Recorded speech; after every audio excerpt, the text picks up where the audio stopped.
क्या दुनिया की पांचवी सबसे बड़ी अर्थव्यवस्था दूसरी सबसे बड़ी अर्थव्यवस्था बन सकती है? देखिए, एक बहुत बड़ी रिपोर्ट का तो यही दावा है कि भारत 2075 तक अमेरिका को भी पीछे छोड़ देगा। आज हम इसी दावे की पड़ताल करने वाले हैं। क्या ये सिर्फ एक सपना है या फिर इसके पीछे कोई ठोस वजह भी है? चलिए मिलकर समझते हैं।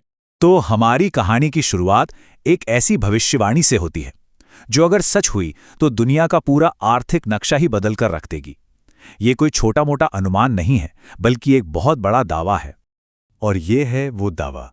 गोल्डमैन सैक्स की एक रिपोर्ट कहती है कि 2075 तक भारत सिर्फ जापान या जर्मनी को ही नहीं, बल्कि अमेरिका को भी पछाड़ देगा और दुनिया की दूसरी सबसे बड़ी इकोनॉमी बन जाएगा। जरा सोचिए, अमेरिका को पीछे छोड़ना वाकई में ये एक बहुत बहुत बड़ा बयान।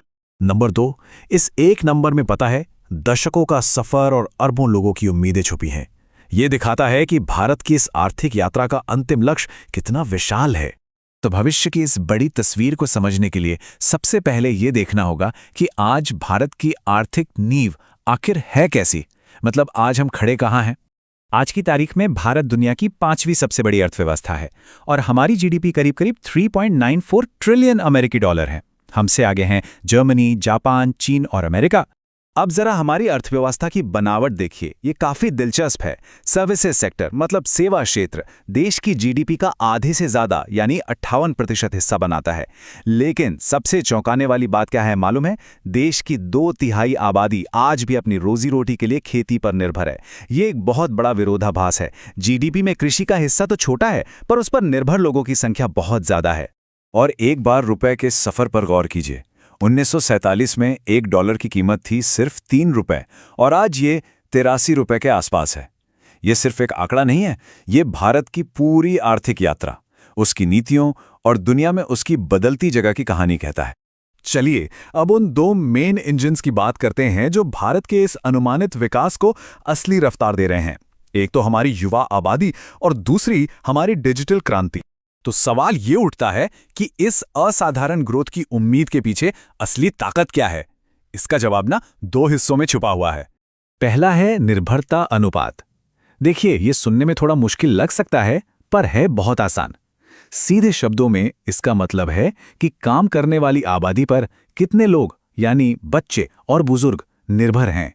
और यहीं छिपा है भारत का सबसे बड़ा तुरुप का इक्का। अगले 20 सालों तक भारत में कमाने वाले हाथ खाने वाले मुंह से ज्यादा होंगे। इसका मतलब क्या है? ज्यादा बचत, ज्यादा निवेश और तेज विकास। ये एक ऐसा सुनहरा मौका है जो किसी भी देश को दशकों में बस एक बार ही मिलता। और दूसरा इंजन है डिजिटल। बस ये नंबर देखिए, 131 अरब। ये सिर्फ एक साल में भारत में हुए यूपीआई ट्रांजैक्शंस की संख्या है। ये दिखाता है कि भारत की डिजिटल अर्थव्यवस्था का पैमाना कितना बड़ा हो चुका है। और ये सब मुमकिन हुआ है भारत के डिजिटल पब्लिक इंफ्रास्ट्रक्चर की वजह से। आधार, यूपीआई, डिजिलॉकर और कोविन जैसे प्लेटफॉर्म्स ने मिलकर सर्विस डिलीवरी और फाइनेंशियल इंक्लूजन में एक तरह से क्रांति ला दी है। लेकिन देखिए, ये सफर इतना आसान भी नहीं है। एक बैलेंस्ड नजरिया रखने के लिए हमें उन मुश्किलों को भी समझना होगा जो इस रास्ते में आ सकती हैं। तो सबसे जरूरी सवाल ये है कि इस महत्वाकांक्षी लक्ष्य को हासिल करने के रास्ते में कौन सी रुकावटें हैं, क्या-क्या जोखिम हैं? इकोनॉमिक्स के हिसाब से सबसे बड़ा जोखिम है लेबर फोर्स पार्टिसिपेशन रेट का गिरना। यानी काम करने की उम्र वाले लोगों में से कितने लोग असल में या तो काम कर रहे हैं या फिर काम ढूंढ रहे हैं। और पिछले 15 सालों में ये दर असल में घटी है। और जब हम इस चुनौती की गहराई में जाते हैं तो एक और बड़ी तस्वीर सामने आती है। ये समस्या महिलाओं के लिए और भी ज्यादा गंभीर है। हमारे वर्कफोर्स में उनकी भागीदारी पुरुषों के मुकाबले बहुत ही कम है।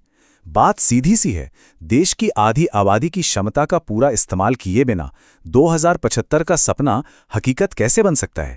चलिए अब भारत की एक बड़ी रणनीतिक पहल पर नजर डालते हैं, सेमीकंडक्टर मैन्युफैक्चरिंग। ये भारत की महत्वाकांक्षा का एक बेहतरीन उदाहरण है। देखिए, सेमीकंडक्टर चिप बनाना कोई बच्चों का खेल नहीं है, ये रॉकेट साइंस जैसा ही है। लेकिन इसे हम 3 मुख्य हिस्सों में समझ सकते हैं। पहला, डिजाइन, जहां चिप का पूरा नक्शा बनता है।